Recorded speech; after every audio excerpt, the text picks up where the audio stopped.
Testing, testing. 1, 2.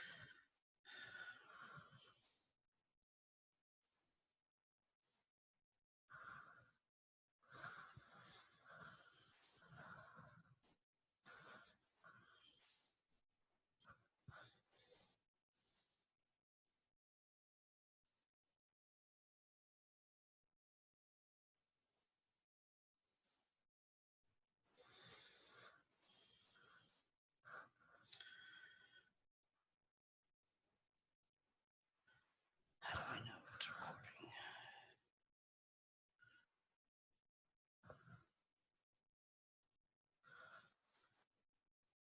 Ah, here we go. So it's recording now, I think.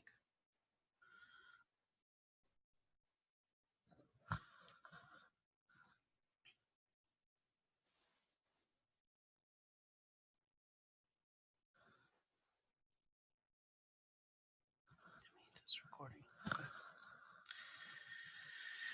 All right, now it's out of waiting until anybody else shows up.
Hi, Kayla.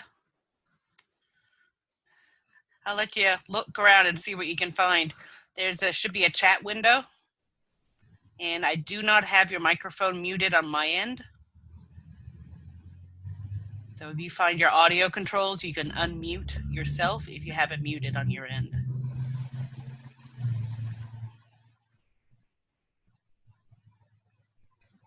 Can you hear me? I can. How are you? Awesome. Panicking. Don't you love computers that are difficult? Did you get my email? I did, yeah. So are you on your phone right now, or? No, I have my phone here ready, but it's at 30%. And I just grabbed my roommate's computer, so I'm on this bulky HP ProBook. It's not even mine. I'm just glad I knew the password. That'll work. Hey, you gotta do what you gotta do, you know? Anything, right? That's all right. All right. So I'm not gonna worry about muting you since you're the only one here. If someone else shows up and it starts getting noisy with someone's dog in the background or whatever, then we can mute people. But or you know, my dog, my husky. yeah, I mean, I got a dog and a cat and 2 kids and a husband too, so who knows what happens anyway. All right. Right. So now, can you see my screen? Yes. Okay, excellent. I'm gonna close that off. I'm gonna close that off too. Okay, and you can see me moving around on my screen? Yes. Perfect. Okay, awesome. All right, so I know you had questions about the pen tool, because everyone does. Oh, yeah. It's like a love-hate relationship with the pen tool. Once you learn how to use it, you'll love it. But while you're learning, it can be really frustrating, and I get that. But it is probably one of the most helpful tools once you get it. And the blob tool is a really nice one too, the blob brush. I haven't This one. gotten into using it very much, but I saw, I don't run Windows 10, I run Windows 8.1, but I have the Surface Pro, and I know on the 10, if you use the, what they call it, the Windows Ink with AI, apparently you can do the blob tool and the touch capabilities at the same time to use Oh, stencils nice. to create your lines and things like that. So Oh, I'm not that's really really at cool. that point yet, but it's something Yeah. I'm looking forward to. Yeah, you know, there are things in Illustrator I have no idea how to do because I've never needed them. Uh-huh. And there are thousands of ways of doing different things in here. You're not going to learn them all right away. You don't need to. There are tons of tutorials out there. So when you discover you want to do something, or you just feel like learning more, or you say, "Huh, there's this tool I've never used. I wonder what it does." You can do a search for tutorials or YouTube videos, and you will find a lot out there. So Hmm. don't feel like you have to get all of it in right now because you really don't. Okay. All right, so I thought I'd just start by well, how much experience do you have in AI? Zero, Zero. just Okay. from this course so far. Okay, so I'm going to show you what I look at when I open up AI. This is typically what I start with, and you'll notice, not counting this one because this is part of Zoom, so we can try Hmm. to ignore this at the top here. But everything else on here is Adobe Illustrator, and this is where I start. This is my workspace that I have set up, and you can open these windows and these tools and everything else, and then go into workspace, and you Hmm. can save a new workspace and label it as you wish so that it always looks the same when you start up Adobe I Illustrator. did. I did manage to do that. I saw one of the Awesome. tutorials, Good and deal. I set up, basic tools on my workstation. The only difficult thing is that when I open Illustrator, it takes me to directly to templates. It won't even Yeah. open unless I select something. So I'm having to go in and open the presentation template, or I can't even get to this screen.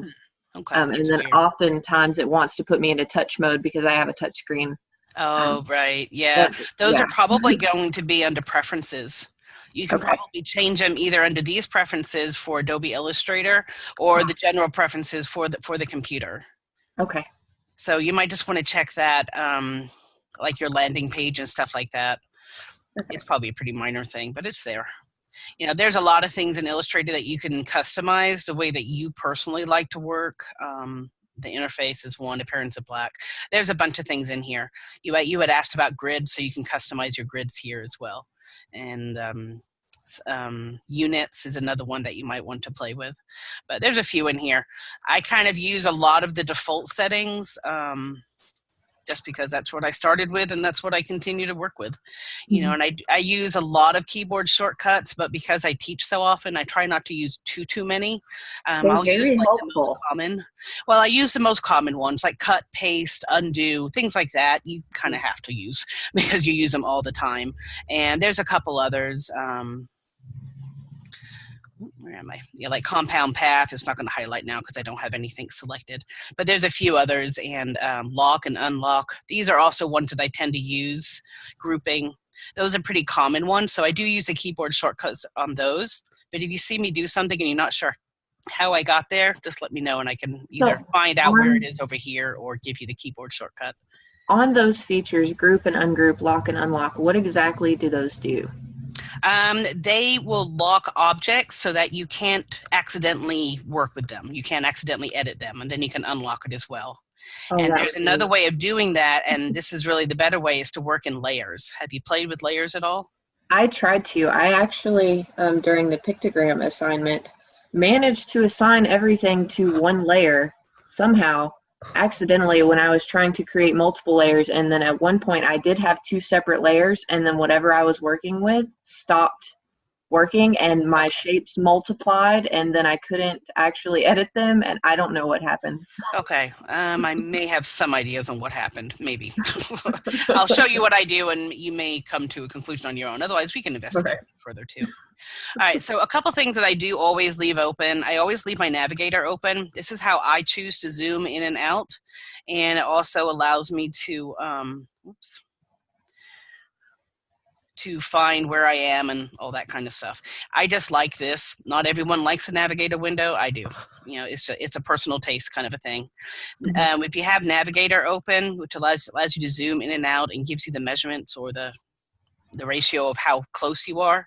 It also automatically opens up the info window, which can be useful. Like if you have an object selected, it'll tell you the dimensions of the object and things like that. So I find it useful too. But I generally keep Navigator open. I also keep my Pathfinder and Align tools. You had asked about Align, so we'll look at these. And Pathfinder. So these are ones that I use all the time. Pathfinder is another set of tools that'll drive you crazy until you figure them out. But once you figure them out, you're like, oh, that just made my life a lot harder. Pathfinder has become my best friend so Yeah, far. it can be a nice For the one. limited amount of things that I've used it for, it has been great. Yeah, The it's Align a nice little tool, saver. Yeah, it's the kind of Align tool, like the blot brush. unfortunately, I was not using that correctly because I was trying to align things and I actually managed to make a pile of all of my objects. Oh, you probably just clicked on the centering instead of aligning to the top or the bottom or whatever. We can go through it anyway. No biggie. All right, so I'm going to guess you're the only one showing up, which is surprising, but okay. I'm guessing everyone else is good to go with everything, and I'm going to expect to see that. Well, I am definitely willing to take full advantage of this session. Well, I mean, a lot of people are acting like they're panicking, and I'm like, you know, I'm here. Just ask. But anyway, I will share this recording. I'm pretty sure it's recording. I believe this is what this is indicating. Anyway, so I will share it once we get finished. So we are limited to 40 minutes from the time that you joined. Or no, I'm sorry. No, you know what? We're not going to be limited because there's only 2 of us. If a third person joins, then we're limited to 40 minutes. But as of now, we're whatever we want to do. So when you're tired of listening to me or thinking about it, just let me know. All right. So you already have figured out that these little bitty triangles in the bottom of the tools indicates that there's a submenu underneath, right? Mhm. Okay, and I kind of pull out my pen tool and I pull out my shapes, and I pulled out these 2 just because I knew that we were looking at them today. So I pull these out, and here, let me show you how to do that in case you haven't got it. It's so weird. I can never do this properly when I'm on here with you guys. I think a lot of it is like muscle memory, so I don't really think about what I'm doing half the time. There it is. So if you go all the way over here, you can just pull that menu off, and then you can just have it there open. Oops, escape. Thank you. Okay, so you got your regular pen tool, your add an anchor point, subtract an anchor point, or delete, and then convert an anchor point. Okay, and you know that objects are made up of either corner points or smooth points, correct? Mhm. Okay, so if you have a square, you have 4 corner points and straight paths coming off of those. Okay, and if you have an ellipse, you have smooth anchor points. And if you use the direct selection tool, you can select a point and you can see the handles. And those handles are what give you the steepness and the direction of your curve. Okay, you already got this part? Yes. Okay, awesome. And undo is my favorite friend ever. All right, and you know the difference between regular selection and direct selection? Yes. Okay, so let's go ahead and just do the align first because that's a pretty simple one. And I just want you to have a couple things to kind of look at. Oops. All right, so we got a bunch of objects here, right? Now I can select them by pushing down the shift key and selecting more, or I can just draw a square around them and select all of them all at once. Okay, now once I have those, I have to decide how I want to align them. I'm going to color these different just so that we can see them differently while we're working.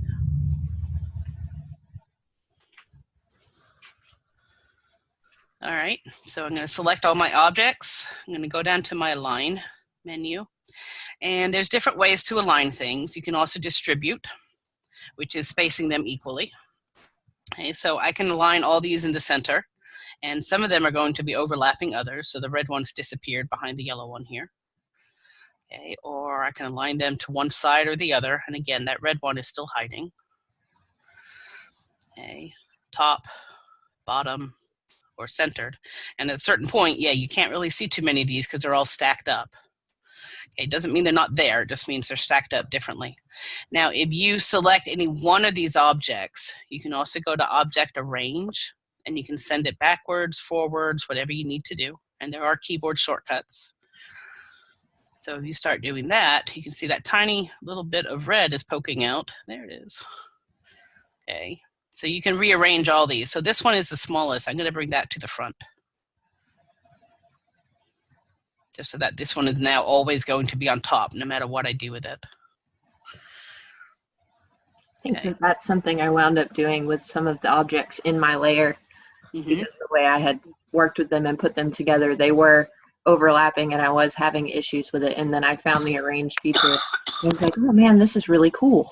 Yeah, arrange is pretty helpful, and locking objects so that you can get to objects underneath is another trick. And using the layers is another trick. So I'll show you that one. And one more, which can sometimes be helpful if you have a lot of really complicated objects stacked on top of each other, and you know there's one in particular that's underneath, but you can't get to it for whatever reason. You can go up to View and Outline. And it will only give you the outline of the object, so you can get to anything that's in the very back, and you can find it and you can pull it forward, or you can just move it out of the way so that you can access it. So sometimes it's just nice to know that that's available. All your colors disappear. All you have are the outlines. And when you're ready to go back, you just go back to overprint. And that gives you the regular look. So it's a little, I can't find my stuff. Where is it? You go into there and you're like, okay, there it is. Got it. Okay, so then you can just pull it out and just do whatever you need to do. All right. Another helpful thing is distribute, which will distribute them. This is going which direction? That one's horizontal and that one is vertical. So actually, let me do this with another set of objects to help you. Okay, so let's say I did a whole bunch of squares, right? And I wanted to build a grid of squares. There's a few ways of doing this. This is probably not the quickest, quite frankly, but. Okay, so I'm just gonna make a bunch of copies.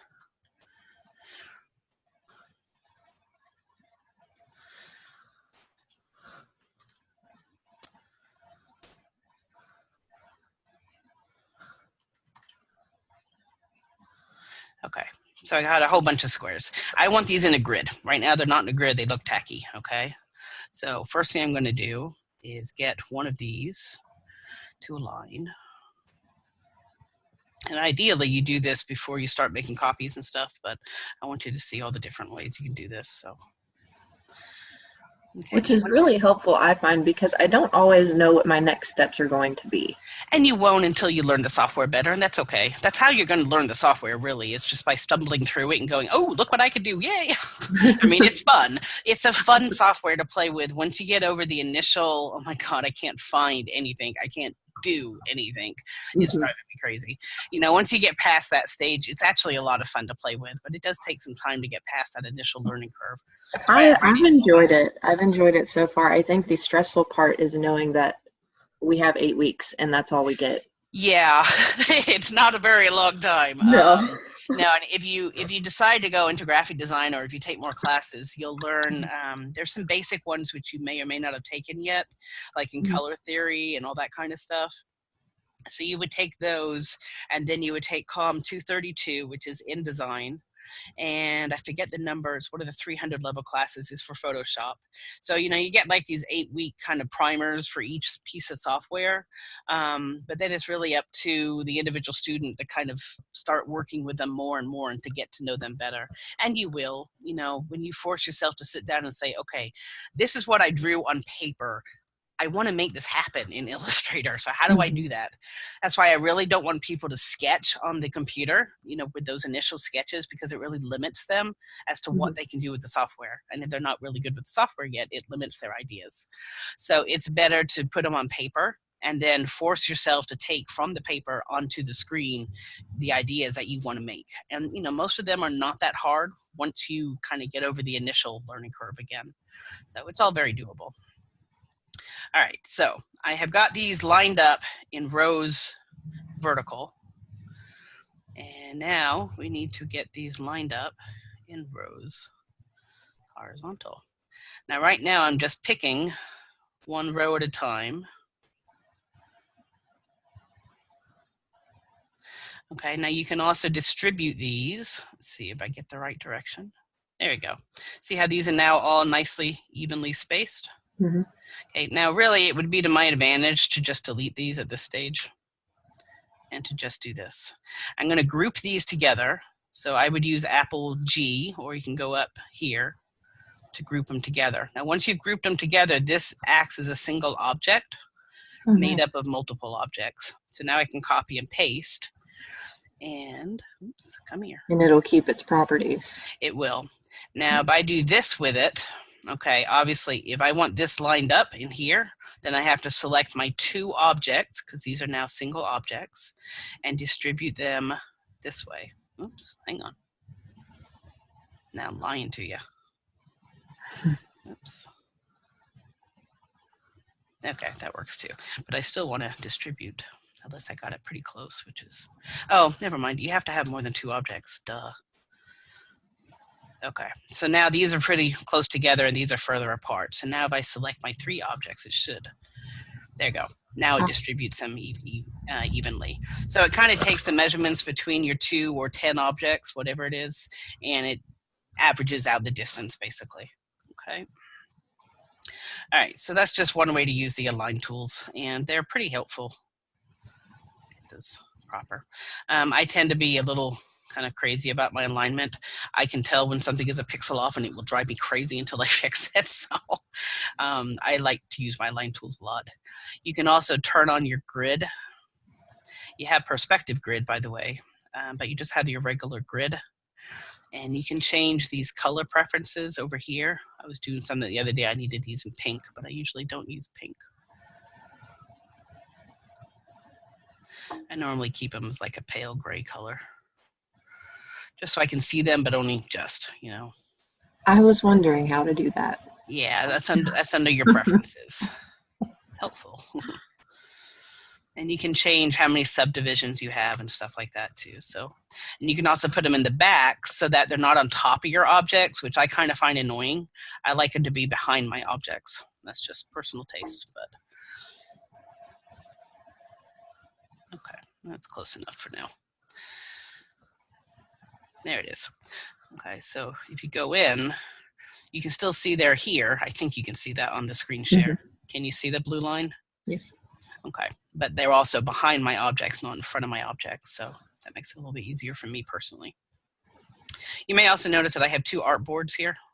Do you know how to open up your artboards? Probably. Okay, let me show you. Okay, so there's a couple things you need to know about artboards. Typically, when you go into a new object or a new screen, a new piece, you can choose how many artboards you have over here. And of course, their dimensions and your color mode, all that kind of stuff. And you can set these up too if you want to. This is where it takes me when I initially come to AI, and it usually defaults like to the template area, and then it's automatically on mobile or web, because I don't really have a lot of recent items, right, and things like that so far. So that's where it takes me initially, and I usually open something up from there. Okay. I'm going to bet it's under here. Where would it be? Interface maybe, or file handling? Let's go see. Show the start workspace when the documents are open. Show the recent files workspace when opening a file.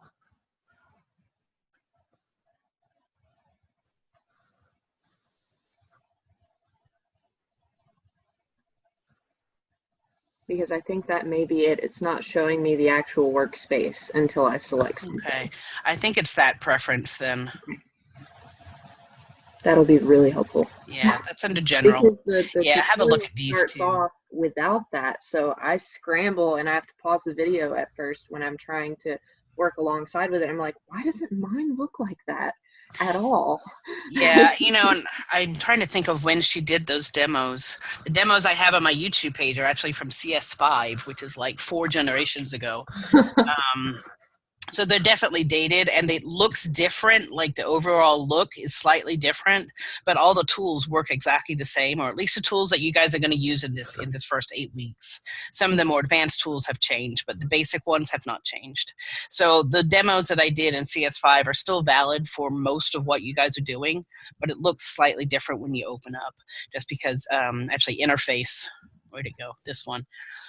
I think the older versions are in this really light color, which drives me crazy now. But I don't like it in black either. It's too contrasty. This is the one that I like for my eyes. You know, I have old eyes, so this is good for me. I have to protect them when I can. So, but this actually throws off people a lot because they're like, it doesn't look the same. What am I doing wrong? You're not doing anything wrong, I promise. It's You know, just, after changing all my Google account color settings and things like that, I think I've just started to overlook those things. yeah, that's a good thing. Yeah, they change, you know, frequently enough. So, whoops, I just changed something now. Oh, wow. What did I change? Undo. Yeah, right. I don't think I can on this one though. I don't think so. Canvas color, that might be it. Ah, now I'm all white. I like dark gray over here. Easier on my eyes. Oh well, I'll figure it out later. It's a setting someplace in there. They bury. All right. So do you feel okay about align and distribute? Yes. Okay. Oh, and you know what else? I want to show you something else though. You can also do that with points. So instead of selecting objects, you can also just select points. Like let's say this point, and then you hold down the shift key and you grab this point. If you want to align those, you can do that too. So you can also align points. It's not just entire objects, but if you only select points with the direct selection tool, you can align those as well. So the points will align, but there is the possibility too of it changing your shapes rather than Oh, it moving. will change the shape. Yeah, it definitely will, because it's not adjusting the other 3 points on this ellipse. There's 1, 2, 3 others, which I didn't adjust. I only adjusted this one. So I it feel does like change you that. just effortlessly made a person. Oh, really? It's kind of Oh, yeah, you're right. See, now you could use your Pathfinder tools, and you can combine those. nice. Woohoo! Now you got your little bowling pin person there. Right. Yeah, there's a lot of things like that that you'll kind of go, oh, look how easy that was. Yay! Look what I can do. It's fun. I do love working with Illustrator. It's a very fun program to play with. Frustrates me every once in a while still, but, you know, that's luck of the draw. Oh, I was showing you artboards, wasn't I? I'm so scatterbrained some days. Okay, so yeah, so I have these 2 artboards. So when you go to new, you get those options to open up artboards here. So I usually start with 2, or if I'm doing like a magazine layout, I might need like 6 or 8 or 10 or whatever. And you can adjust how much space you have between them and all that. Nice. And then you can also do it down here with the artboards tool. Let me pull this up so you can see it. So right now I have these 2 artboards. I can add additional artboards. Ah, okay. I have that in my workspace. Okay. Yeah, so this is nice. And there's also the artboard tool. Like, let's say that you discover that your artboards need to actually be like 6 by 8 instead of 8.5 by 10. So you can click on your artboard tool here. Zoom in so you can actually see what you're doing. Grab a corner. Oops, I said grab a corner, not start a corner. And then you can make your adjustments. And this is where actually you'll want the info window open. Undo. Okay. There it goes. So now you can see exactly how big that artboard is. So if you want it 6 by 8, for instance, depending on how fussy you are, there are other ways, quicker ways of doing this, but just so you can see the artboard tool in option. Okay, I'm not going to get it exact doing it this way, but you get the idea. So it allows you to change it, which is nice. And if you decide that you don't need one of these, whichever one you have highlighted or selected, just deletes it. Okay. So now we're back to just a single artboard. Okay, and layers work very much the same way. So I brought this in so that we can do one of the traces. So I'm going to start with the photograph that I'm tracing on the bottom layer. I'm going to go ahead and lock that layer, and then I'm going to add another layer above it. You can also move layers around if you want to, which when you have 20 or 30 layers, it's kind of nice to be able to do that. And then I can do this. I can trace all my person here without having to worry about moving the photograph by accident. So I'll show you that in a moment too. Let me open up a file really quick.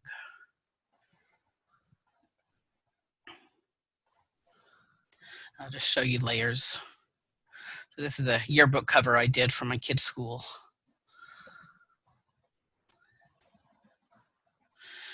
So these are all the layers. I only have a single artboard on this one, but I have a few layers. I label my layers as carefully as I can, and you can turn layers on and off if you need to. So that's the dark blue background. So when you're turning them off, you're just turning them off as far as what you can see, and then you can lock them so that you don't mess it up. But it allows you to manipulate this stuff. Nice. And sometimes this is necessary. But this is also how you can lock things so that you can start editing one individual piece without messing up everything underneath it or above it. So for instance, I think learning to think in layers is also a skill. It is, yeah, and its layers are kind of wonderful. They help you build these more complex objects without being so constantly fighting everything. It just simplifies the process. And you may have noticed I clicked on here and it selected everything in that layer. So now I can move that and it's, you can see what's underneath it. Nice. Okay, I can also just turn it off, which has the same effect, and lock them as I need to. And if I go in, this is what enables me to, pick a point and adjust a point. So, you can do whatever it is you need to do. This is kind of nice in that it rounds your point off. I haven't mastered this one quite yet. I'm getting better at it. It's one of the new ones in the latest edition. I started working with that for some of the curves around the faces. It's nice. Pictograms, especially around the nose area, because I was having some really weird pictogram shapes in the face. Yeah. And I started using that, and it softened it a bit, and it made more sense. There's a few other things you can do. Was it under effects, I think? You can select some points or some objects, and you can do round corners here, and it does kind of the same thing. Oh, that does the entire object, so something you can kind of play with. And you can change the radius. The thing about this, which you have to be aware of, okay, let's say that I like that and I'm going to keep it. What you have to recognize is that it doesn't change the points. The points are not lined up with this path anymore. You see the difference? If you want these points to line up with this new path, you have to go into Object, Expand Appearance. Now they're lined up with that path. Do you see the difference? Okay, Expand Appearance will match the path to what you actually see, as opposed to that effect only being rendered with what is visible, not with what is truly there. Does that make sense? Yes. Okay. So I'm going to undo that before I mess up the cover. I'm done with that assignment, and I'm not doing it again. It was fun, but now we're done. So anyway, yeah, this is layers though, but you can change the color of the layers, the highlights, you can change the text, you just double click. I tend to be really fussy with my layers. I keep them labeled, I keep them organized because it makes it easier for me. Some people just don't like using layers, but I think most people do eventually. Here's an Easter egg thing. This is another one that had quite a few layers. So to me, it's just easier. If I do this the right way the first time, it makes it infinitely easier. So anyway. All right, let's close this crud out. No, I don't want to save it. Thank you. All right. Well, let's go to pen tool. I know that one's a big question. All right, so there are a few ways of doing the pen tool. Sorry, I was getting over a cold. So you basically just start wherever you want to on her.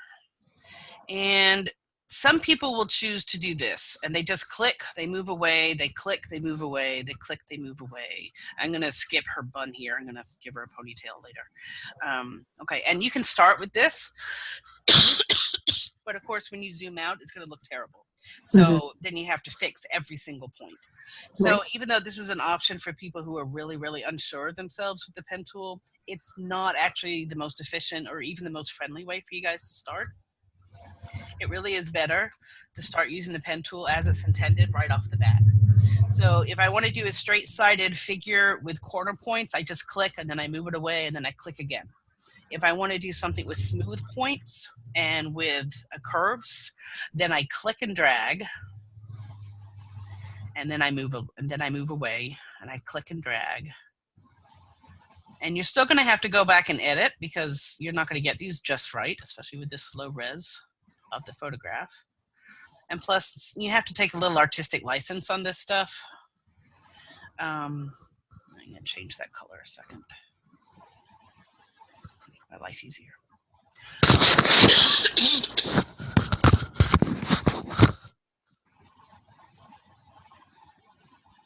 And really, when you guys are tracing, you don't want to put any more points in than you absolutely have to. And sometimes, even when I do this, I'll go back and I'll delete whatever points I can. Because the fewer points you have, the softer and the smoother those curves are going to be. That is something that I learned in that assignment, because I decided that the last image I was going to do was the equestrian.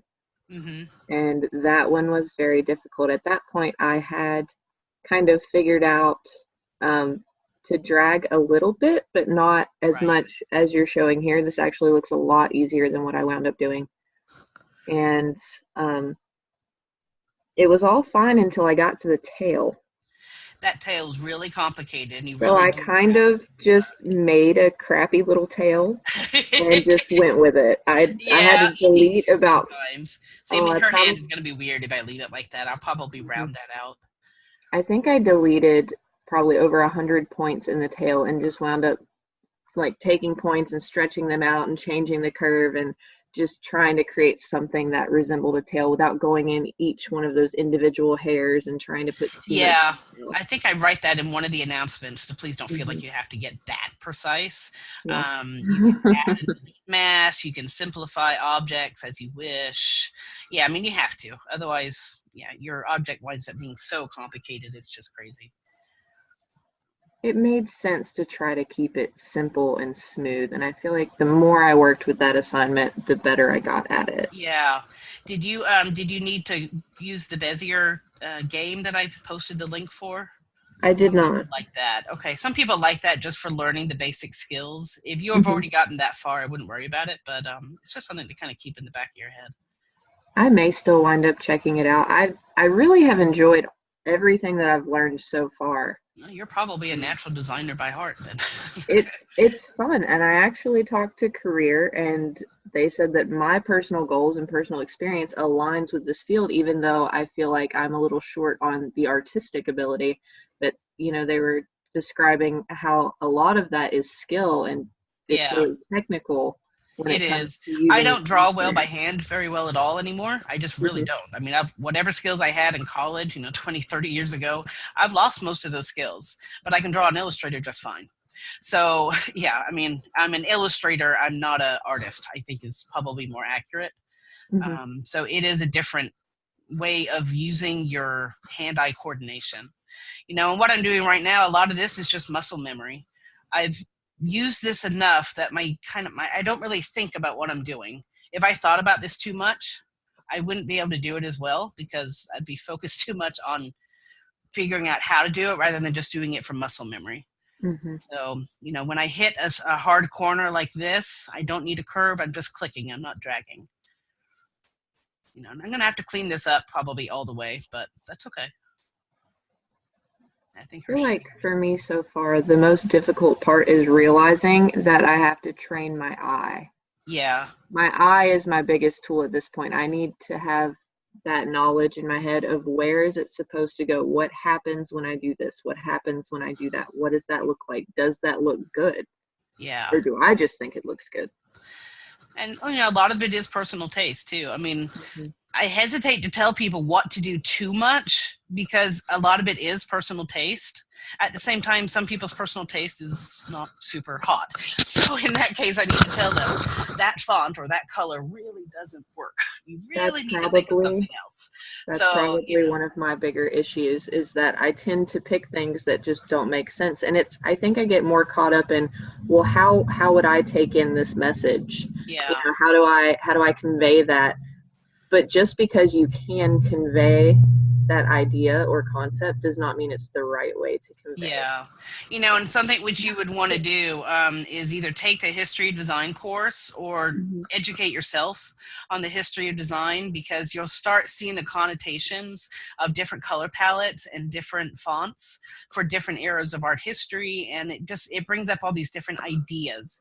When we see certain fonts, we automatically associate it with different things.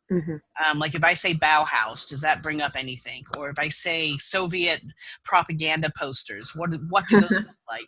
And if you have a picture in your head of what it looks like, it might actually work well with what it is that you're trying to design. I mean, that Soviet propaganda poster look is actually kind of interesting. It's very modern and it's a little totalitarian, because that's what it was, but it's an interesting look for some designs. I mean, it would just work. Okay, so that's my basic outline done. Now I'm going to go back and add this space in her arm in just a moment as well. And then I'll start cleaning up images. Undo. So it's not perfect. It's a little lumpy bumpy and a little hard edged in a couple spots. So I'm going to want to clean those up, but it's not a bad starting spot, you know? Actually, her face looks a lot better than I would thought it would have. Her hand looks terrible. Gonna have to fix it. Even though it's perfectly normal for us to have that little belly here, God knows, I hope we all do. It may be in a runner, it shouldn't be. But you see her knee is too sharp. This muscle is a little too weird looking. So there's a few little changes I gotta make. So let's put that back down. And I'm gonna flip that back so it's outlined instead of filled.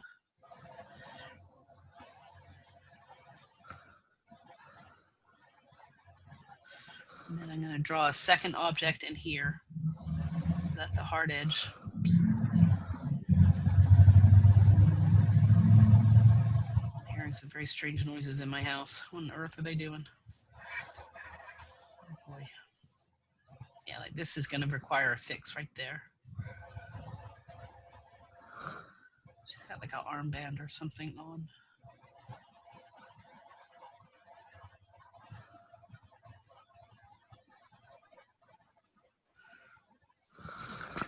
And let me show you a common issue that people come up with. It's really easy to turn this the other way and to have that loop. You see how it's turning a loop in there? That is super easy to do. So just so you know, it's just a matter of unturning it. You're just pulling it in a different direction, that's all. But it's a real common kind of, it's driving me crazy kind of a thing. Okay, so now I got this object and the base object. So the first thing I'm going to do is actually use my Pathfinder tools. Let's drag these over here so you can see what's about to happen. Let's fill that with black just so that you can see it. Now, when you moved both of those objects together, did you select them together? Yes, I used my regular selection tool and I just drew around them. Okay. And if you're selecting objects with the regular selection tool, you don't even have to select the entire object. You just select a part of it and it will automatically select all of it for you. Nice. And like right now, the orange is selected, the black is not. If I want that black selected as well, then I would either have to do this. So now it is, I don't know if you can see that red highlight, but now this is selected, or I can also use my shift key, select one object, and now hold down my shift key and select another object. That so I have been using. Okay, and then once you do that, then you can start using your Pathfinder tools. And the best way to learn these is really just to play with them until you figure out how they work differently. But the one that I use more often than any is this one, is divide. Okay, now once you divide an object, you have to ungroup it before you can do anything else with it. So you can ungroup. Shift, Apple G is what I use. If you're on Windows, it's going to be a different set of shortcuts. By the way, you can do a search online and find the keyboard shortcut like cheat sheet for yourself for Windows. So okay. You just want to print that out and put it next to your computer as you're learning stuff. Okay, so once I have ungrouped my objects here, and I usually do it 2 or 3 times. I don't know why I developed that habit, but I did. So I ungroup 2 or 3 times. Then I can select this and just delete it. Okay, so now all I have is this. Wait, see how weird this looks? I'm gonna have to fix that. It's just odd looking. Okay, so now I have to go back and fix everything because that is weird. Wow, why does that look so strange? It doesn't look weird here, but it does in the silhouette. Okay, well, easily fixed. All right, so let's get her lined up again. Actually, I really don't need to line it up again. But you can use your arrow keys for moving too, which sometimes I prefer. Depends on how precise you have to be as well. Okay, so now in this case, I'm going to leave it as a solid object. I really don't even need it lined up with the photograph anymore. I could turn the photo off if I wanted to. I can just do that. But for the time being, I'll leave it. I was actually pretty happy with her face. I don't think I'm going to change any of that. Maybe her chin a tiny bit. And then I want to add a ponytail too. And this is where it's artistic license, you know, to give her a little bit more of a neck. And I'm going to probably also wind up deleting some of these points because it's a little pointy for my taste. So I will delete that one. And then I will edit that one. And it just gives a smoother look to it than what it was before. You know what? I'm going to change this color because I bet that's hard for you to see, isn't it?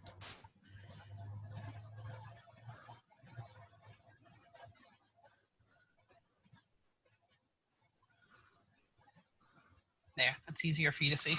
Yeah. See what I'm doing a little bit better. But you can also turn these and you can change the look of your curve too. So, and again, it's muscle memory and it's just practice and it's just getting in there and playing with it until you like what you're doing.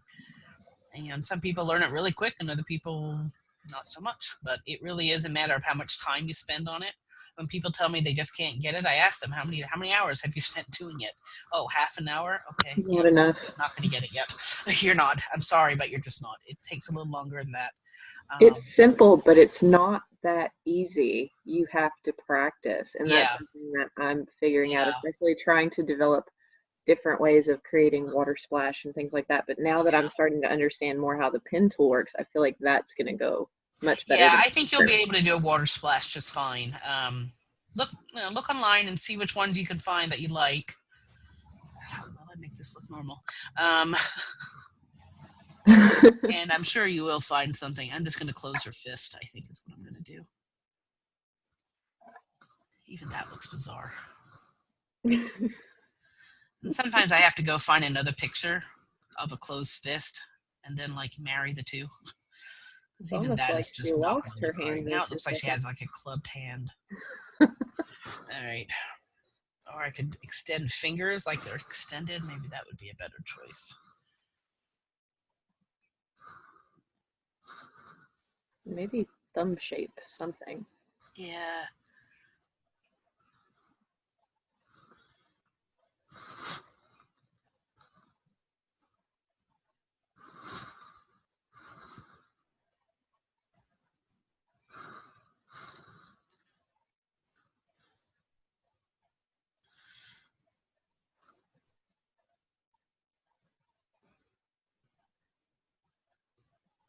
I don't know if that's too much better, but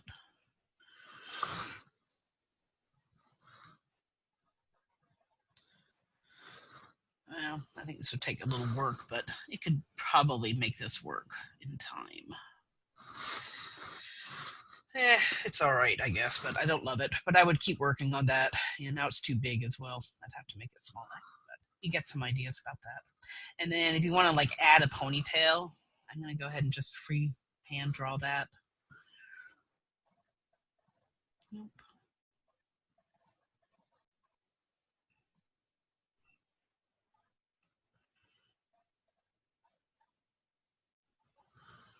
Make it as fancy as you wish. Much better than my horsetail. There you go. Just needs a little something. And then you can just use the Pathfinder tool to put those as a single object. Anyway, it's coming along. This is still wrong. So, you know, I could fine tune this for another hour and probably get it there. I'm not going to spend all of our time doing that. But do you see kind of how I'm using the edits, the pen tool? Yeah, that makes more sense.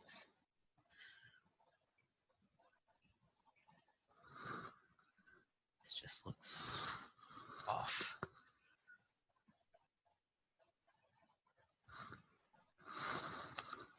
Yeah, it looks slightly better. I thickened it in here a little bit more. Yeah. This is still not right, but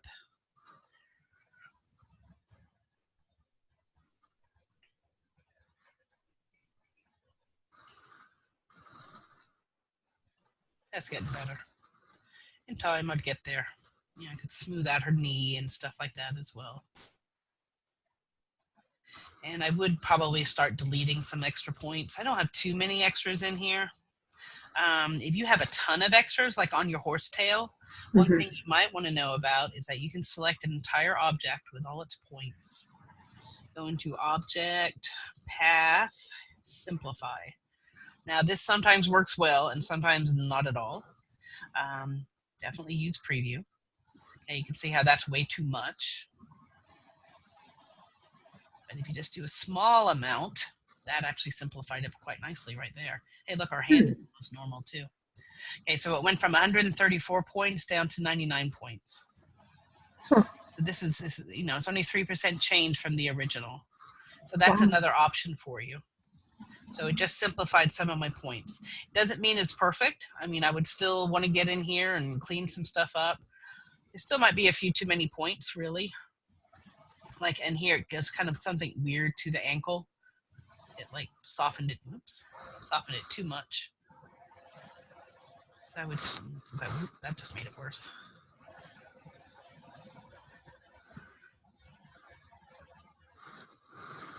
Yeah, the foot looks weird now. I'd have to redo the foot, I think. And it lost the curve here, which I think gave it a little bit of elegance. No, there's still some cleanup I would have to do on that. Now her toes look too long too. But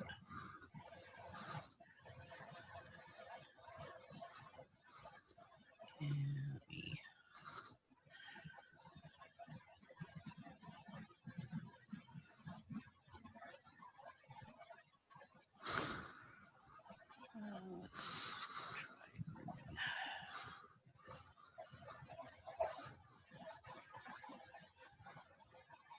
Now, again, the cleanup tool was under which portion? The Path Simplify. Okay. Right here. Okay. There's also cleanup, which that's mostly for when you have like random points just on your artboard. You don't know how they got there. You can do it that way. If it doesn't have a specific purpose, it will just get rid of it for you. There's stuff in here. I have really not messed with all of these. Most of them I've played with at least a little bit. I don't necessarily use them from here. I sometimes use them over here instead, or just keyboard shortcuts. Okay, so this is an example of when, oh no, where'd my person go? I just spent 2 hours on her. Oh my God. View, outline. Oh, thank God she's there. Okay. So then you can select her and you go, get in front before I freak out again. Arrange, bring to front. Okay, go back to my overprint. Okay, now I don't particularly like this color combo. It's too intense. It's too harsh. So, I mean, you could maybe go like white on the green, or another option, just so that you can learn another tool. Let's say that she was perfect and you absolutely loved her. I've given her some room to run into instead of centering it on there. This is kind of a photography trick. So if you put things right in the center like that, it looks off somehow. Oh, and you had asked about the golden ratio. Yes. This is actually a part of that. It's called the rule of thirds. And when someone is running or walking, you give them space to run or walk into. Otherwise, they look like they're closed in too much. You'll see this in movies as well. And most of the time, when you're designing something, you want to look at a grid of thirds. This rule of thirds. Oops. Come here. Oh, we'll stop that. I'm just going to very quickly draw some lines. In black, please. These are not perfect by any stretch, but I just want you to see the rule of thirds. You do this in photography, you do this in design, you do this in video work, you do this in text layout, anything visual, basically. Where these lines intersect, those are your points of interest. So ideally, like if you're doing like a headshot, you don't put them dead center unless you're like a newscaster. You put them slightly off and you make their eye line equal to here. Or maybe their eye line equal to here, but most likely eye line is here. And it will be a more interesting photograph or image than if you have them dead center. So just a little trick to keep in mind. It's good to know.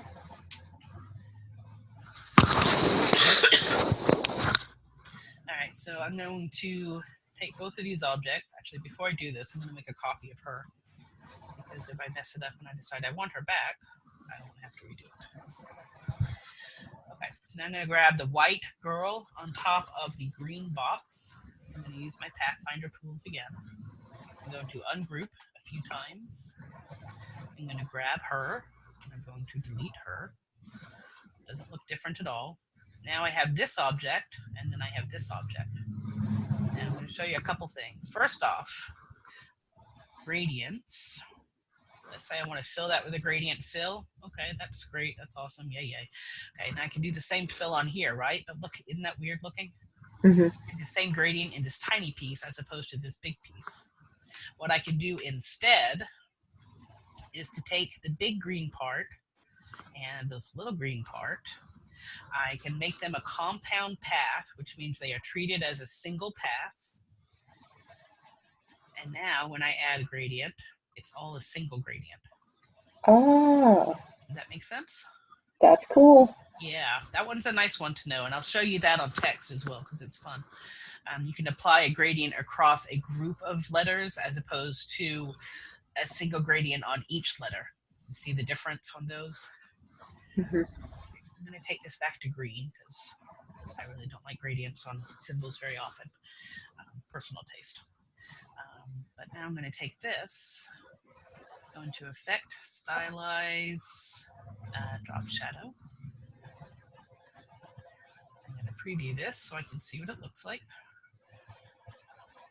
I'm going to take this down. Now, one thing, okay, here's something which messes people up all the time when they're doing shadows. Notice this is 0.1. Okay, if you come in here and you remove that point, your shadow will appear to disappear completely. And it hasn't. But, oh, no, sorry, under blur. Get back. Come here. Sorry, under blur. Blur is the one that messes people up. It's 0.07. It's a very, very small amount of blur. So people will come in here and go, oh, I'm just going to do like a 1-inch blur, right?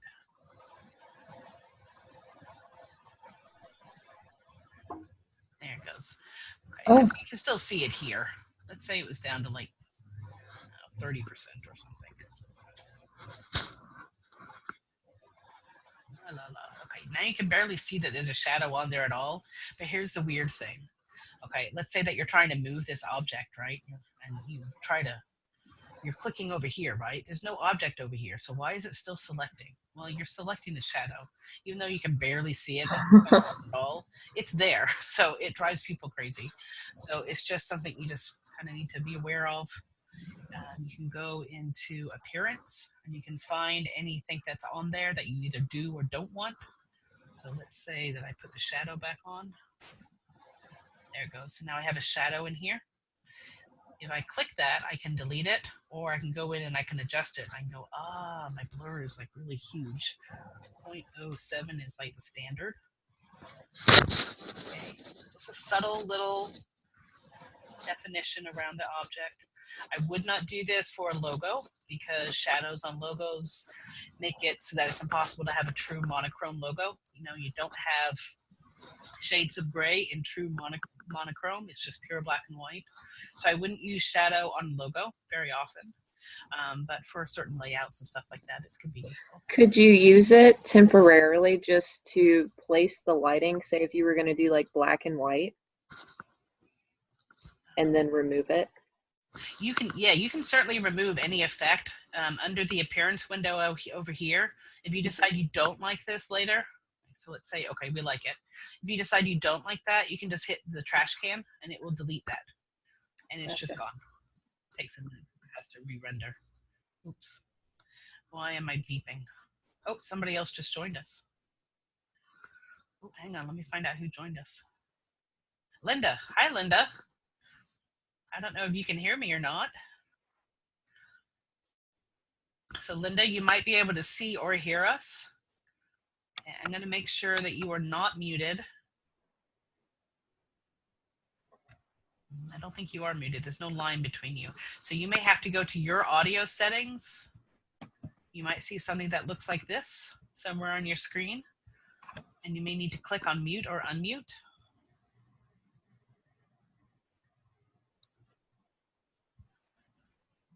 I'll give you a minute to find it. You can also go to chat. I'm not sure if you can hear me, so I'm going to type a message, and hopefully you'll get that. Oops. Hang on. To everyone. There you go.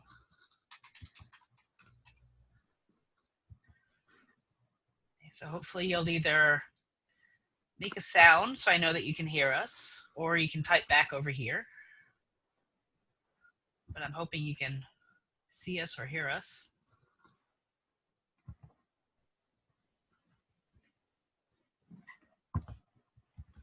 Are you still there, Kayla? Yes. Okay. Hi, Linda. Okay, so you're on my chat window. Do you want to unmute yourself so you can talk to us? If you can find that. You might need to check your audio settings or something as well. I think the self-mute is in the bottom left. Bottom left of the screen for Zoom. If you bring your cursor down, it should pop up a little ribbon at the bottom. I don't know if it does for you hosting. Yeah, I think mine's probably in a different spot right now. Maybe. There you go. She's trying. Can you see her chat, Kayla? I can, yes. I know at the bottom it'll show mute on the left, and then it'll have an option for video as well, and then it'll have invite and participants. Share screen is selected because that's how we see what you're working on. And then there's the chat bubble to the side of that. But then again, I don't know, what hardware she's using, software. This is true. Can you hear us, Linda?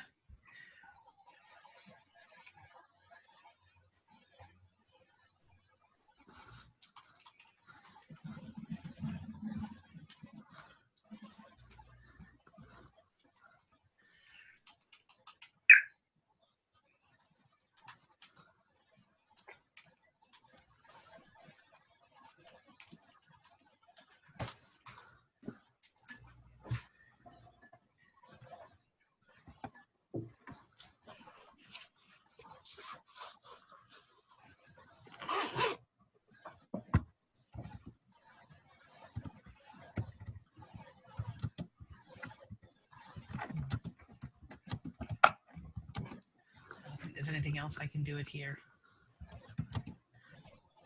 I can mute people, but I cannot unmute people. I know at the beginning you have to give Zoom permission to access your microphone as well. So if that was not enabled, then she may have to do it manually. At the bottom, there's a little arrow that you can click on, and it'll open the menu, and it'll say select a microphone. And if she has one built in, it'll let her choose one. You're that cold? It's not plugged in, you know that, right?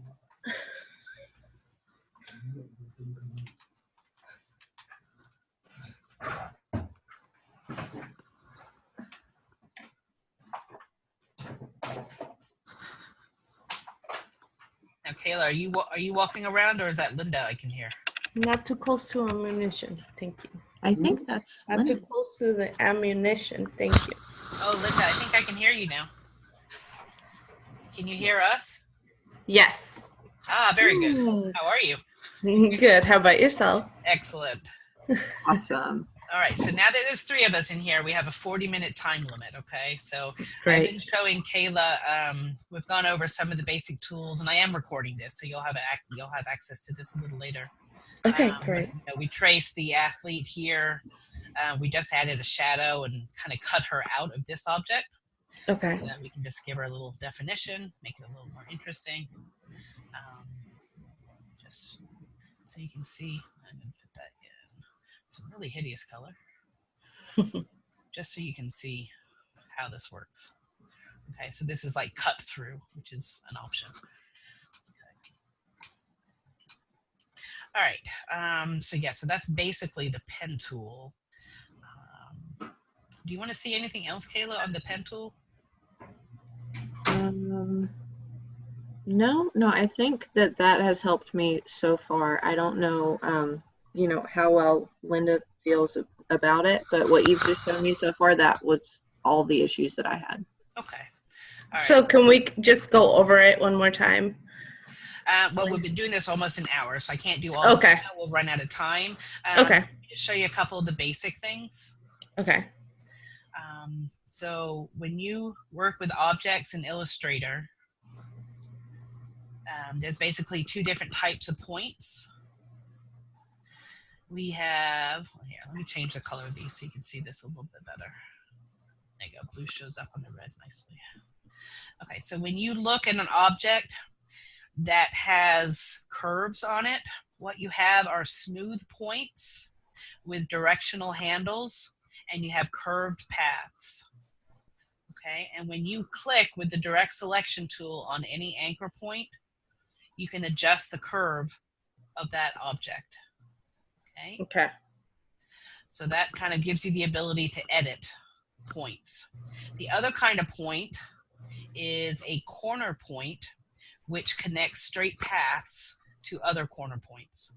So you have corner points and straight paths, or you have smooth points with curved paths. Okay. And you can use the pen tool menu here. This is your regular pen tool. This is add an anchor point, delete an anchor point, and convert an anchor point.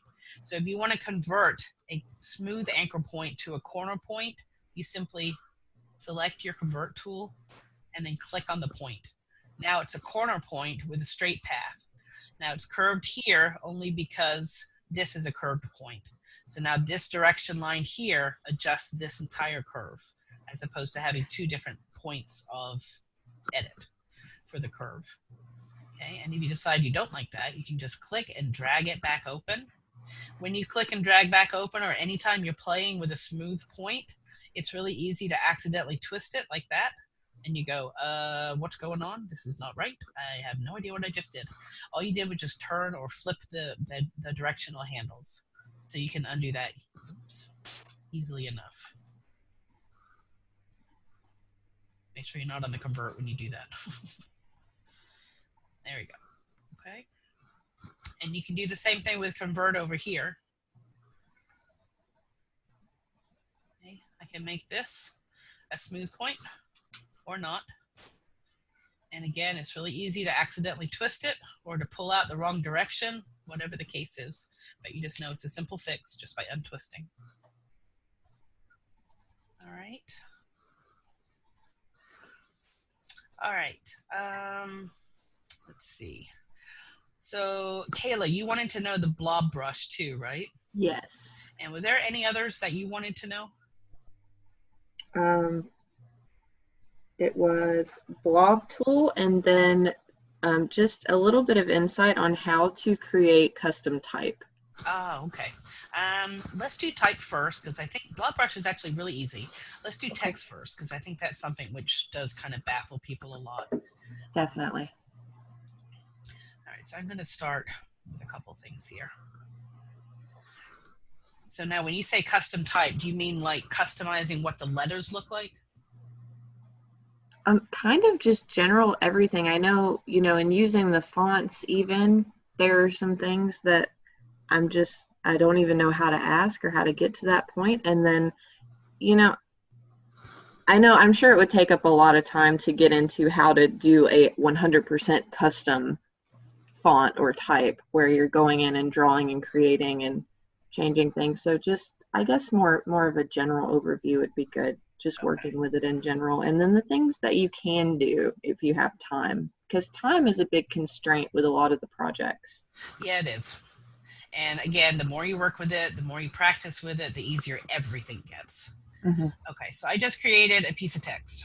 Okay, I can select my font from the ones that I have loaded on my machine.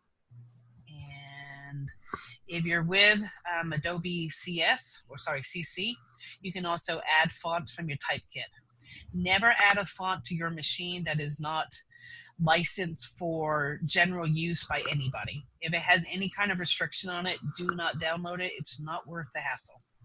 Okay, you'll wind up downloading something that you think you'll only use for personal use, and then you'll accidentally use it on a project, and you're like, oh, crud.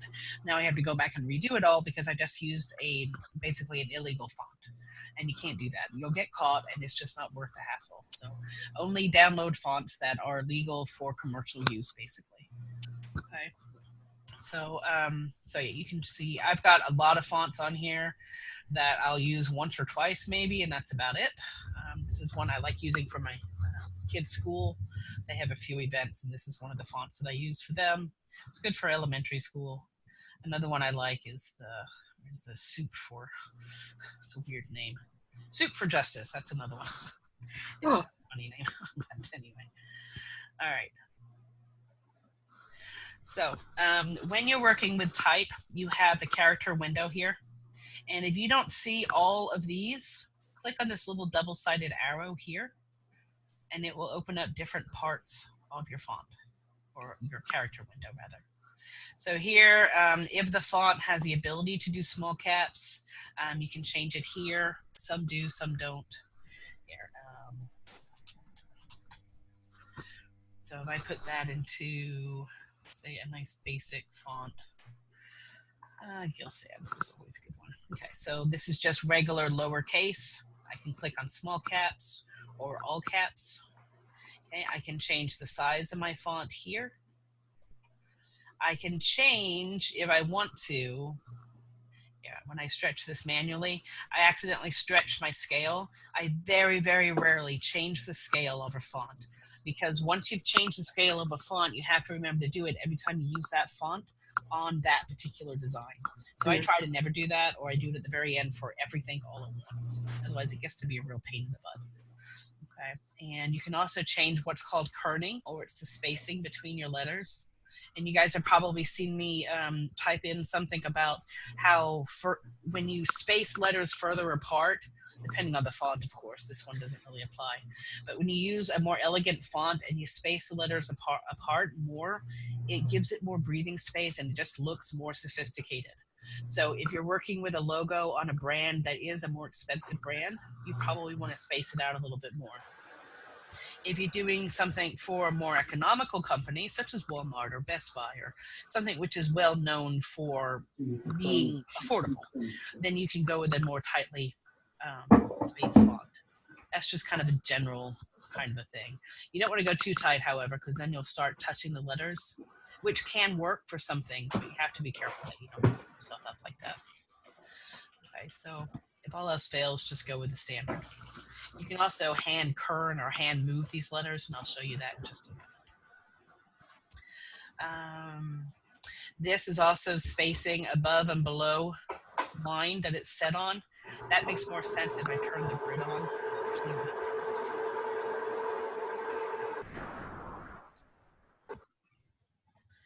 Okay, so if I turn the grid on and I show you this is where it's sitting right now, right? So let me just line it up. So the bottom of the letter is sitting, let's say the bottom of the K is sitting there. Let me go to the bottom of the A. So the bottom of the A is now sitting on this line. Now, if I come in here and I change where it sits on the line, actually, sorry, this is the spacing between two lines. This is where it sits on the line. So now it sits above or below. When you, if you choose to do text in a circle, like on a circle medallion or something, like a vintage label, you'll need to know how to do this. I can show you that too. We may not have time today for that part. Okay. You also have your paragraph settings, the alignments, open type. You probably won't really need to get in here that much. This is mostly for the specialized characters. So for right now, this is most of what you need. Okay. And once you have your font and you've done the spacing and all that kind of stuff, when you have 100% you have finished messing with this type, then you need to do something called create outlines. So you select your font, or your type, sorry, with your regular type tool. Okay, whatever you need to do. Okay, if you have it exactly how you want it, then you go into type and create outlines. And what this does is create a series of objects. Now these objects happen to look like a K-A-Y-L-A, but they're not a font anymore. Now they're just objects that have this shape. And if you zoom in and you ungroup this, now you can see how each object can be selected separately and recolored as you need to. Nice. Okay, and you can also select the points on those objects and customize. Okay, so if you want it to be a little wackier than what it currently is, this is just one way of doing it. But you also want to make sure that you do this convert to outlines. You do this before you save your final version of your design, because if you do this, you never have to worry about somebody else having this font on their machine. Okay, this Soup for Superheroes or Soup for Justice font is not going to be on many people's machines. It's just one that I found that I like for my kids' school stuff. It just works for them. But if you try to open up the same design on someone's machine and they don't have that font, it's going to render it in like something much more simple and probably not appropriate. The sizing will be off, blah, blah, blah. So if you do convert outlines, you never have to worry about that, because this is no longer a typeface. This is no longer font. These are just objects. They're objects that I can edit just like any other object. That is really great. So that's one way that you can customize your type too. Okay, and let me show you. I don't like that. I'll tell you, I get picky about some stuff. All right, so now I'm going to gather all this together. I'm going to group it again. And I'm going to show you something I mentioned earlier, which was applying a gradient. So if I just apply a gradient now, I have a gradient on each individual letter, right? Mm-hmm. And actually, I'm going to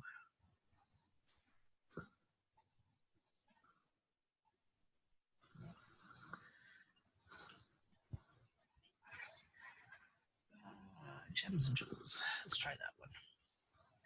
Okay, so let's say I have a ruby gradient here. Okay, it's a nice looking gradient, but I don't really like the way it's on each individual letter. I want this gradient to be across all 5 letters. Mm-hmm. So now, instead of having a single object or even a group of objects, so I have a single object I can change. Okay. Or I can have a group of objects where I apply a single gradient. But instead of doing that, I can make this a compound path. Okay. Oops. And now that gradient is across all the objects, which is much more elegant for most applications. So, there's times when you're going to need the other one, but this one works better, generally speaking. And now, Linda, to show you part of what we did earlier was with Pathfinder. You can take any object on top of another object. And if you don't see all your objects here, you may have to rearrange them. Okay. Oh no, where'd my type go? Oh, don't worry, it's still there. You can either see it by going into outline, and you can see that your object is there. You can select it, and you can go to Object, Arrange, Bring to Front. Now it's in the front, and you go to View, Overprint Preview, and now it's back in the same place again. Okay, and now you can select your background, which is the red, and the foreground, which is the text. Look how that vibrates, it's terrible. Don't ever do this color combination, it hurts your eyes. You can select everything, go down to your Pathfinder tools, ungroup. Remember, you got to ungroup 2 or 3 times sometimes. Then you can go in and you can delete different objects, and you can have this kind of cut through. So this is kind of like a cookie cutter. It's what I call a cookie cutter effect. Okay. Escape.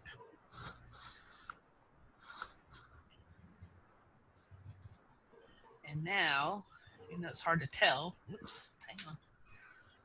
Yeah, you gotta select these little guys too. Group it. I'm going to go ahead and compound path that.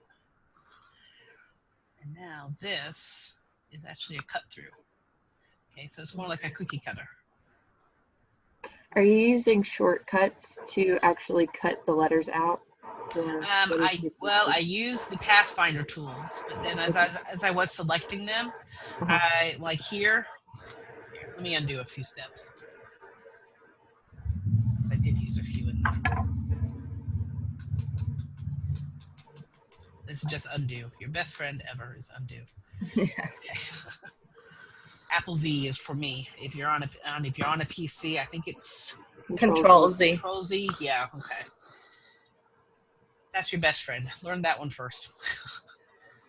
Done. All right. So.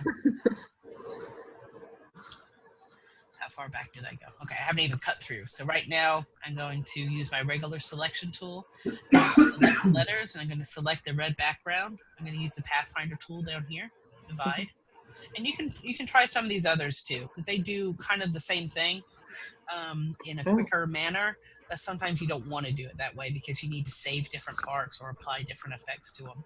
But you can certainly play with these and just see what they do. You always have the option to undo, so never worry about trying something because you can always undo. You can undo like up to 100 layers or 100 steps, so it's kind of nice. But I would suggest that you save often when you're really sure that you like something. And as I'm working, I will also, like if I get to a stage in my design and I'm going to keep working with that object, but I don't want to risk messing it up too much, I might copy it and just push it over to the side of my artboard. This is actually my artboard. You'll notice that I work everywhere except on the artboard, practically. But I'll just save a piece so that I can come back to it later if I decide I don't like what I'm doing. I can always delete all that stuff later. It's not a big deal. Could you take the image and put it on different layers in different stages? You know, if I'm working with a layered object, like those that I was showing you earlier, sometimes I'll do that. Sometimes I'll lock it. I do all different types of things. Let's see if I can find something that I didn't clean up yet.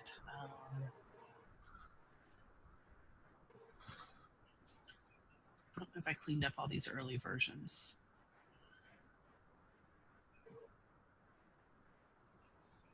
I had so many different versions I worked on for them. Let's see if this is still with all my bits and pieces laying around it. You still with us, Linda? Yes. Okay. I'm just paying attention. Okay. If you have a question, just chime in. With only 3 of us, it's it's not a big deal. Well, I did have a question on any of this work that you're teaching us. For example, the lettering. Is it okay if we use for our projects just the letterings that we have, or do we need to download new ones? Are you using CC, Adobe Illustrator CC? I'm not sure. Did you download it from the application or from the web? And do you The web. have a monthly subscription to it? Yes. Okay, yes. then yeah, you're on the CC version, so Okay. you probably have 100 or so fonts already loaded. Yes. But you are welcome at any time to go up to add fonts from Typekit, and you probably have the ability to, I think you have up to 200 fonts at a time that you can have on your system. So you can go in here as long as you have an internet connection. Can you still see what I'm doing now? Yes. Okay, I wasn't sure if it would leave you out.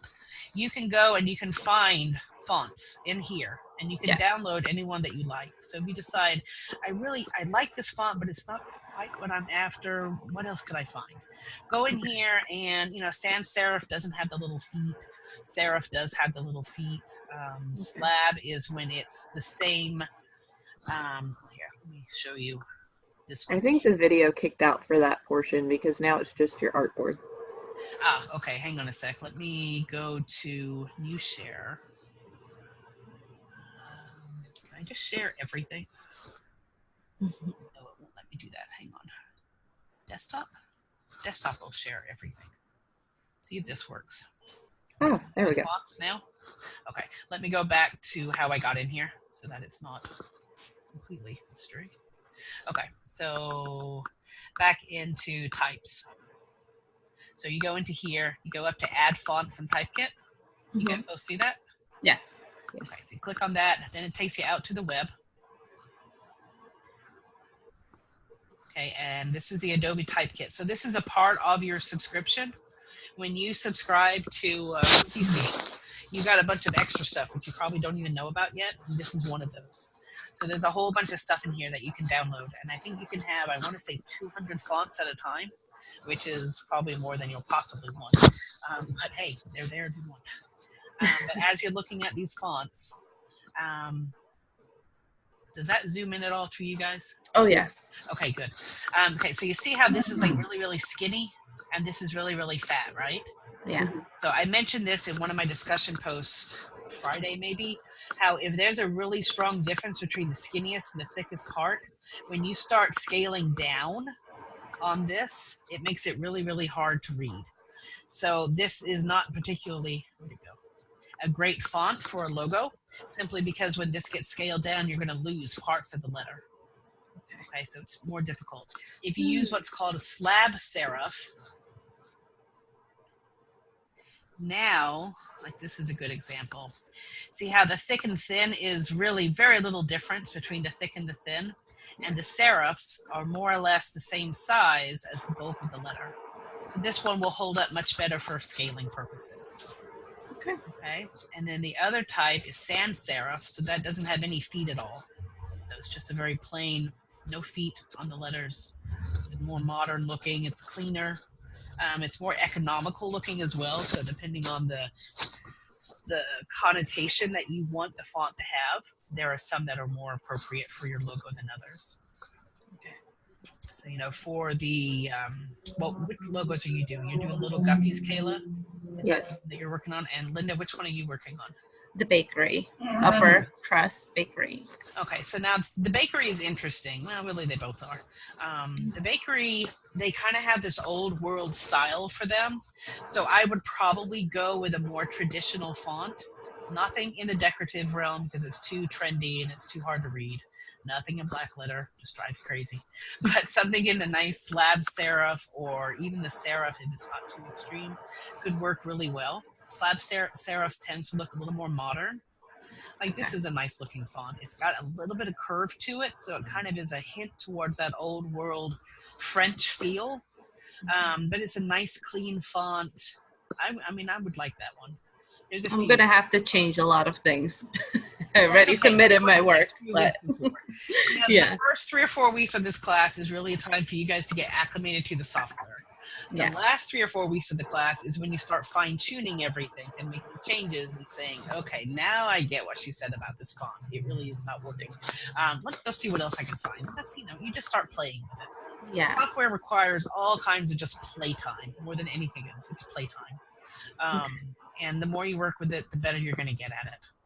So, but yeah, so you can download any of these. Museo Slab is one that I have that I really like working with too. It's a nice, clean font. I think I already have it loaded. And there's all these different versions. So you just click on sync with whichever one you want. This is a nice heavy one, which might be useful. I think it took me about 2 weeks of thinking about Little Guppies to realize that it's not going to be like small children. It's going to be like not necessarily, yeah. Children. Well, I mean, when we created those clients, my issue with the scuba school is that how many scuba schools are there out there, really? I mean, they usually swim and maybe they do scuba on the side. So I don't really encourage people to do a heavy scuba kind of focus on the logo because it doesn't really make sense for the client to do that. I personally chose it because I feel it's more difficult for me. Like as every day passes, I really wish I would have done the bakery or the holistic vet because those are the things that I feel like I would not have struggled with. But that is the reason I chose it. The second reason being I live in Florida. So those kinds of things, they do pop up around here. They just don't last very long. And I think that branding has a lot to do with it. Yeah, they probably go for a really complex logo. They try to get every idea that they can. And they go for silly. Logo. They go for silly. They go for goofy. They go for, you know, and then they wind up like having a small location near the beach in a strip mall and they get overlooked and then they shut down. Yeah, you know, and it's like if you're putting, let's say you're putting a 4-year-old into swim classes. Yes, it's nice if the logo appeals to that 4-year-old and they're excited about going to the swim class, right? And that's a good thing. But if it's a 4-year-old, the parent or the caregiver really wants to know that their kid's going to be safe. Right. Look, see, we're already getting a warning. Yeah, I'm going to stay with the free for now, but we may have to restart a second meeting or something. Where was I? Oh, but the parent who's taking their 4-year-old to a swim class, they want to know that their kid is safe. So that's when you really need a balance of fonts between, well, even this one. Okay, this is a very traditional font here because it's a school. It's not supposed to be funky and wild and cool and all that. Not at this stage. But then down here, I gave a nod to this respect thing that they do, which is much more modern looking. I used a more modern font on this. And I like combining this idea of traditional and modern. And it works really well for the bakery. It works really well for the scuba school. And it works really well for the vet. So, I mean, even with the vet one, it's a holistic vet. This isn't something you're going to find in an urban city where there's not a lot of disposable income. This is something which would exist in a suburb where there's a lot of disposable income and where people can go and they can, you know, give their dog a pet massage. You know, I mean, most of us just can't afford that, but some people can. And if we're designing for people who can afford that, then the logo needs to reflect their values. So it's the client's values, but it's also the customers' values. So you kind of have to think about that. With the bakery, it's an old world bakery. So having one traditional font is a good choice because you're kind of the connotation of old world, tradition, classic, dependable, you know, wonderful tasting ingredients is an important part of that logo. Yes. But because everybody wants to be modern and be sophisticated and all that, maybe you have the word bakery in that font, in that nice traditional font, such as this one. But the words upper crust are maybe in something. Here, I'll go back to this other one. At some point, we're going to cut out, you guys. So I'm going to immediately go and create another meeting, and I will email you the link to that meeting. So just join us again. Okay. Right. So it's just going to cut out eventually, I think. So, Okay. okay. So yeah, this is.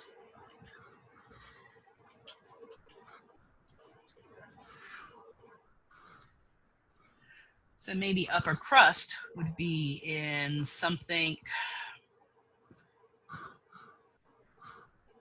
Well, I know which one I would use. Where is it? Next. No, this one I probably wouldn't use because of the distorted look to it. Yeah. Even that one has a slight distortion to it, but it's pretty subtle. But maybe I do that.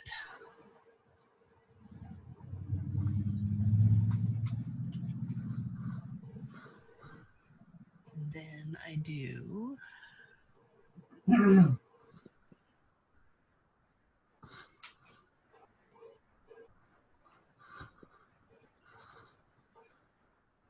Clear off some screen space here.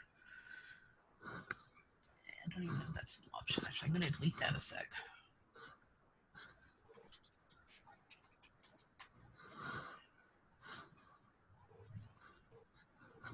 Let's go find a nice modern looking font for this one. Interesting. No. Well, here, let me tell you why I'm saying no to some of these. Okay, too goofy, too fun. Too goofy, too fun. Too boring. Okay, too industrial. Okay, too sports/manly survival-ish. Okay, and these are personal tastes too, which is definitely. Now this one I like. It's nice and clean, but it has rounded corners, which softens it a little bit. This one, actually, I kind of like a lot of the handwritten fonts. You have to be really careful about using them. If you use a handwritten font, the rest of your logo has to complement that look and not be overly complicated because it just gets too crazy. That one's okay, but it's too rigid. Kind of like that one. But then that one doesn't work with bakery at the bottom, so I'd have to change bakery at the bottom. But which maybe I would do, actually. Let's go with American typewriter because I kind of like that slightly curvy look to these letters. it's got that little curve on the serifs. I kind of like that. I feel Now like you this see one, that with a lot of the more modern clothing stores in the trendier areas, like somewhere called the Highlands, things like that. Which is also where you'd probably find these bakeries. yeah, yeah, you're gonna find this bakery in a suburb where they have disposable income again. I mean, the All Stars one is one that you'd find anywhere, but the bakery, I'm gonna guess you're gonna find it more in a suburb. The scuba school, you absolutely will find more in a suburb. The vet, yeah, suburb again. So yeah, the only one that I would say is truly urban or could be truly urban, without having to worry about disposable income and that type of a thing, would be the All Stars. And the All Stars is kind of my least favorite to play with because students feel trapped into that star idea immediately. And you're like, you don't really have to do stars. I have seen every possible rendition of star, and they all kind of look the same. Let's try something other than a star. Let's just see what we can do with that. So I try to get people to kind of look beyond it. So here, let's put this in. Let's try Gill Sands. Okay. And you want to. There's a few different kind of tricks that you can play here. I'm going to make this. Actually, I'm going to make this a lot smaller. You wouldn't believe how big I'm working right now. I don't usually go this big, but I keep getting there. Now, some clients would not want the words upper crust to be secondary to the word bakery, but my argument to them would be this. Upper crust is a great name, and the symbol will definitely allude to this, but upper crust alone doesn't tell us that much about what the business does. So because it's a new business and because they don't really have a following yet, I'm going to make bakery stand out really, really bold, but I'm going to make upper crust much more subtle. Okay, and maybe I just do something like a simple steam. So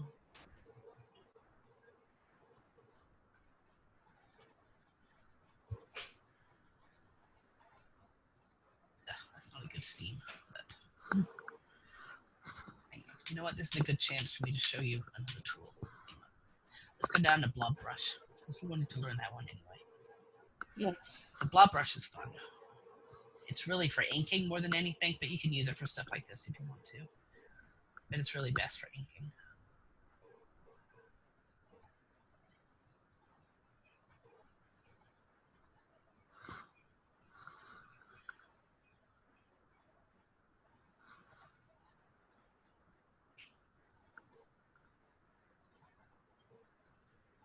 Okay. Now, did you see how those started off kind of rough and then they smoothed out? Yeah. Okay, now here's the wonderful thing about the blob brush. It just created an object for me, which would have taken me 20 minutes to make with the pen tool alone. It does use an awful lot of points, which I don't like about it, but this is when you might choose to use that simplify tool that I told you about earlier. Or you can also just delete points if you decide you don't want them, whatever. I would assume that, so even to do that, you're using the mouse, correct? No? When I was drawing the objects? Uh-huh. Yeah, I'm on a trackpad, actually. Okay. Because my question was going to be, if you were using a mouse, what determines the thickness? Is it the speed in which you draw it, or is it the angle at which you curve? Double click here. You have your size. Mm-hmm. You can also, where'd it go? I remember all these settings. Or is it just that angle? And you know what? If you're using a tablet, are you using a tablet or just a mouse? Well, I do have the pen that goes with my Surface Pro, and it's pressure controlled, I believe. It is, yeah. And there's probably settings specific to that pen that you can make it so that the harder you push, the thicker it is or the thinner it is. That's what I was hoping for, because I had to buy a USB mouse to attach to my tablet in order to do everything else, because I could not use that pen for all the other tools. Right, okay. Yeah, I don't use one. I do everything on a trackpad now because I like to stay mobile, so I don't really buy a lot of that extra stuff. Gotcha. I used one years ago. I'm trying to think of what I used to do with it. It was on a whole different software system, though, so it's been a while. Yes, what I did is I downloaded the Illustrator that comes with the the actual subscription to one of my daughter's like iPad, and then I used that and transfer the Okay. logos to the computer, and then I worked with them there. Okay.